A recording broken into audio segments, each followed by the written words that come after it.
Rather than being referred to as Homo sapiens, it would be more accurate to consider humans as Homo fictionalis.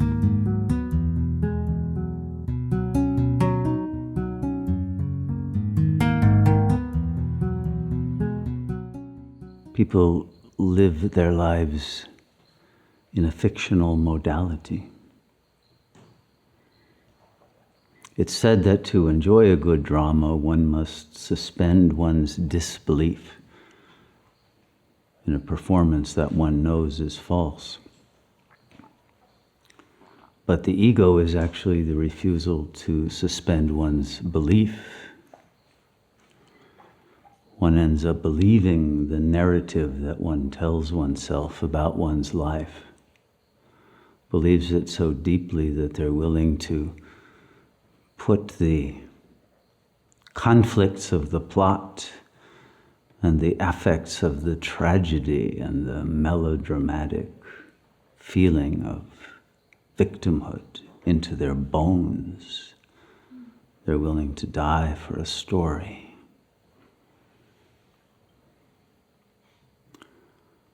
And so a yogi is one who puts no store in stories, who is done with all stories,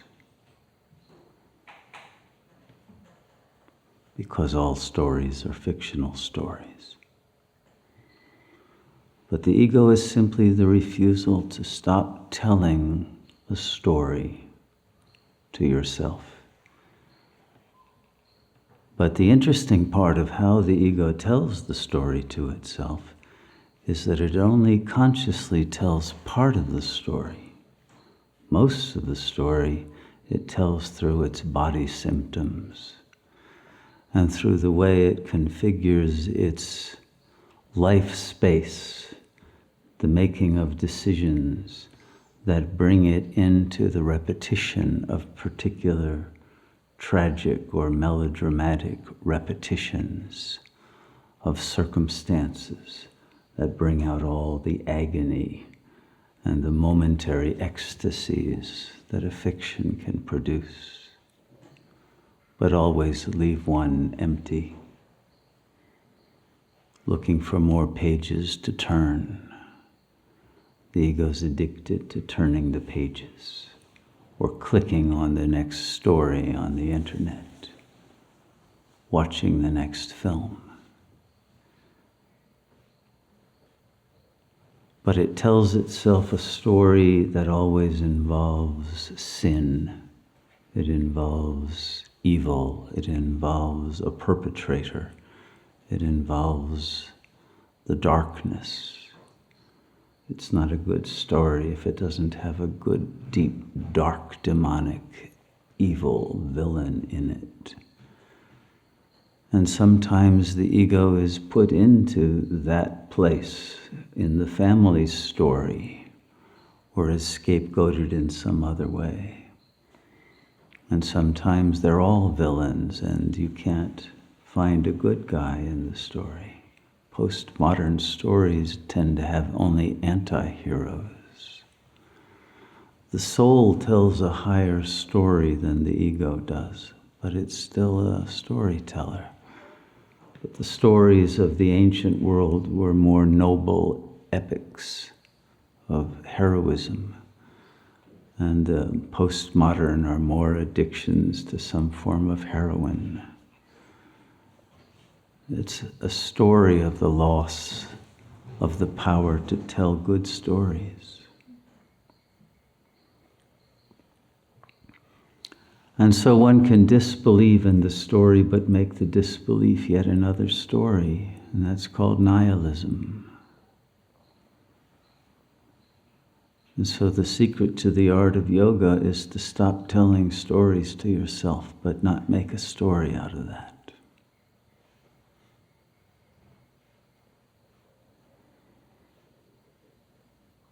But it's very hard to not believe in stories, because as soon as you're not a character in a story anymore, you realize you don't even exist. That's all the mind is a story. It's a storytelling machine. And once that narrative principle is removed, there's nothing left of an individual identity.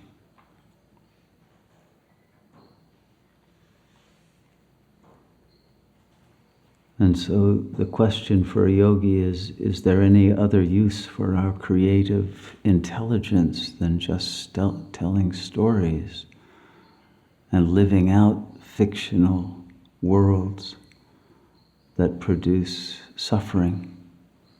Because that's all the story really can manufacture. That's his ultimate result. The dissatisfaction because nobody lives happily ever after.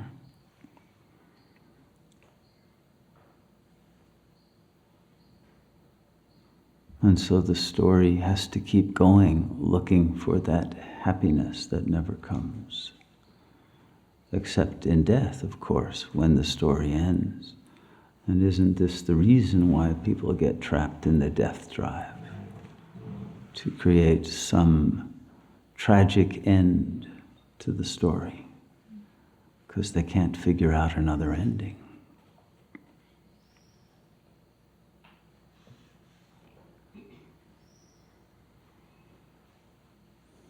But what if it ends in the realization that it was all a meaningless fiction, pulp fiction, not a story worth telling or sacrificing your life for? And what happens the moment you realize you have in fact wasted your life as a character in a story that all along you knew was false, but you were loyal to that story? Because a story is a religion, you know. And you can say all the religion is a story. And so isn't Christianity just a story of sacrifice, of crucifixion, that became a model for life in the West? A story that gets retold in infinite permutations. But you could live out other versions of the story and be a Buddhist or be some Hindu on an eternal pilgrimage. You could tell any kind of story, and every story ultimately revolves around a love story. But that love story requires a fantasy in order to support itself.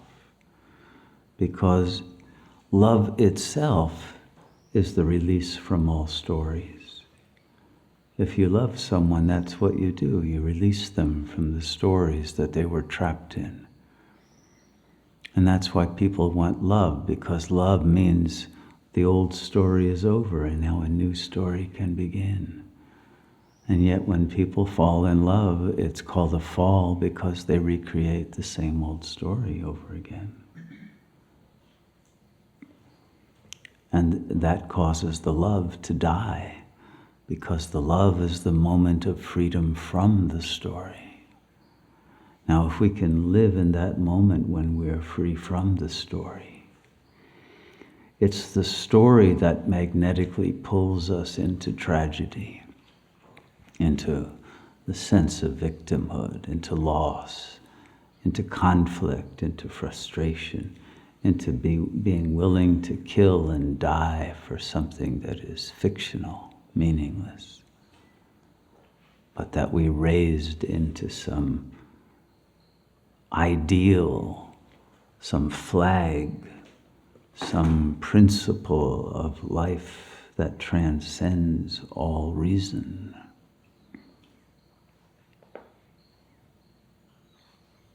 But can we go beyond reason, not into a fictional story, not into a fantasy, not into the imaginary register of consciousness that demands more stories, that demands the kinds of relationships with one another that are always intervened with by stories? We use stories as buffers so as not to meet each other in the real. We use stories to manipulate one another and to justify that manipulation.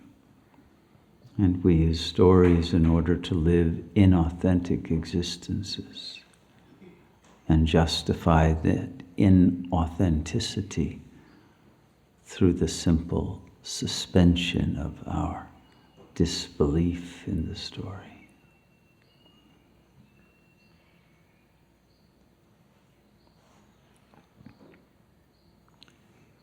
But once one no longer wants to use a story in order to configure a relationship and hold it within the safe boundaries or the extremely unsafe boundaries, depending on the story that you've put the other into and the demands of the particularity of the intentions of the characters that you have projected.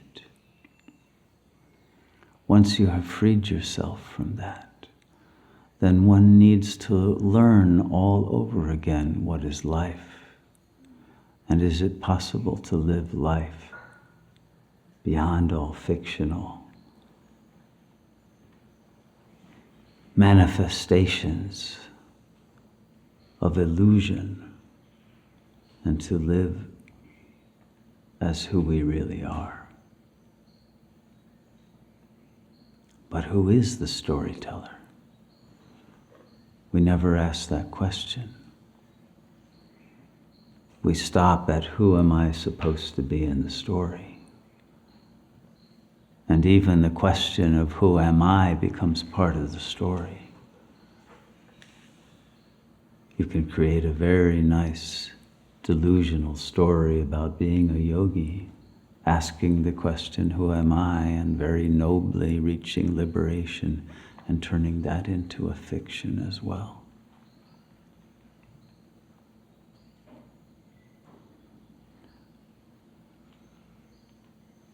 But once you stop living in a story and looking for stories and settling for stories, and once the mind really liberates itself from fictions and stops believing in them and depending on them and demanding that its story be recognized by the other,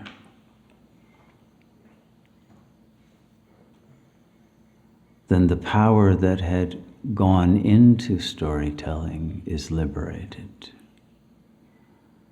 And it's liberated to discover that which is untouched by any stories. You know, you could say that a tragedy seen from a higher chakra becomes a farce. And comedy is perhaps our highest mode of literature, because we can begin to laugh at those tragedies and see them for the foolishness that they are, and not be willing to die to justify the character that you were made to play in childhood. And free yourself from the script and the demands that the script makes that you remain in character, which means remaining stupid, remaining blind, ignorant. Isn't that what Maya is? The stupidity created by the refusal to let go of the story.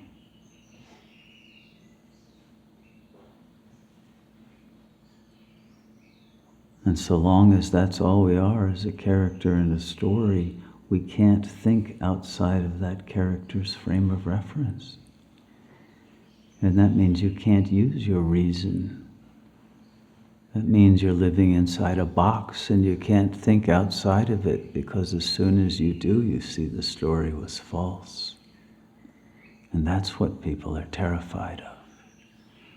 Because the moment you realize that your story is false,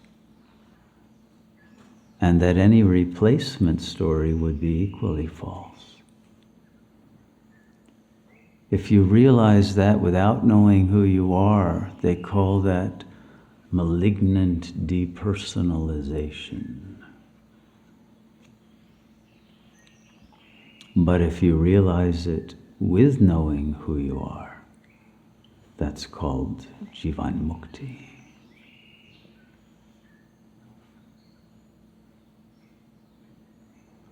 And so the only pathology we ultimately have to deal with is the addiction to storytelling. And the refusal to stop believing in the story. And because the story is only half told and half acted out, it makes it harder to get out of the story because it feels all too real. One points to one's body's symptoms and says, but I'm really sick, or I'm really caught in this bad marriage or this bad situation, or I can't quit this job, I've got to raise the kids, or I've got to do this or that. And the story becomes all too difficult to get out of.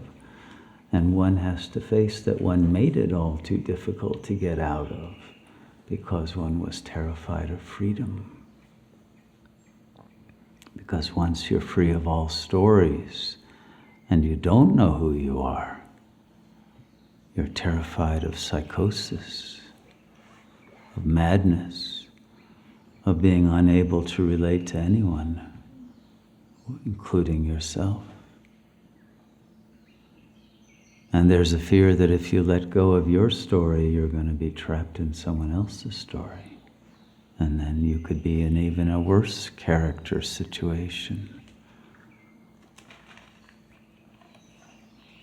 And isn't that what Hamlet was worried about? That after death, he would just dream himself into another story.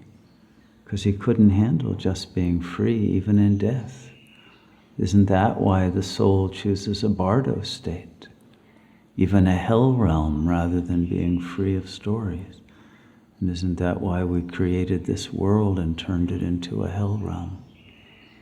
Because we couldn't create any more good stories, and so we chose the horror stories, the dark stories, rather than to free ourselves, to discover what is possible beyond all fiction, to live as real, to live in the real.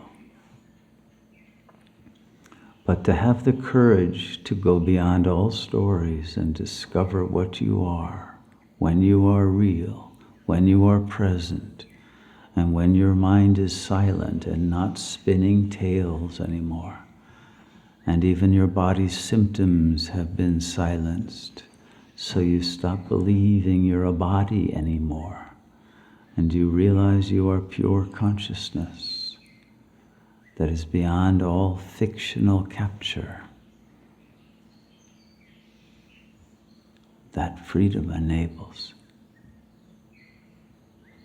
life to be lived, not as a story any longer, but as the purity of divine presence. Divine presence in which, because of the freedom from stories, there is freedom from duality. There is freedom from judgment. There is freedom from guilt and shame and all the other plot lines that are enforced upon the characters in the stories. There is freedom for the true nature of the self to emerge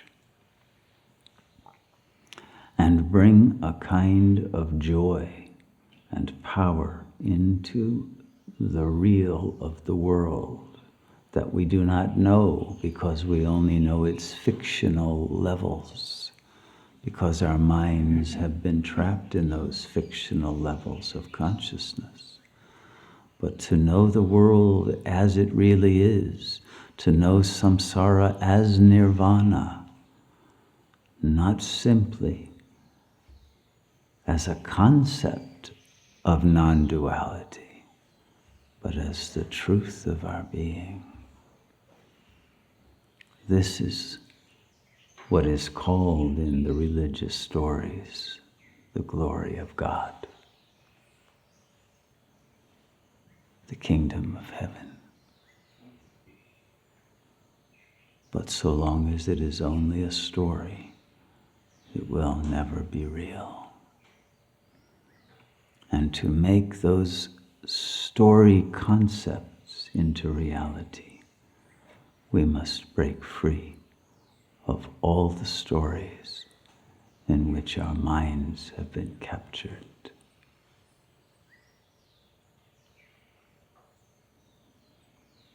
May we have the courage to free ourselves from all the storylines that have become the spider webs in which our lives have been trapped, and discover the power of the mind to create a reality that is free of all the limitations of narrative, in which we can recognize the infinite depth of being of one another and to meet each other as the real manifestations of the purity of the self. The one self whose story we are living out.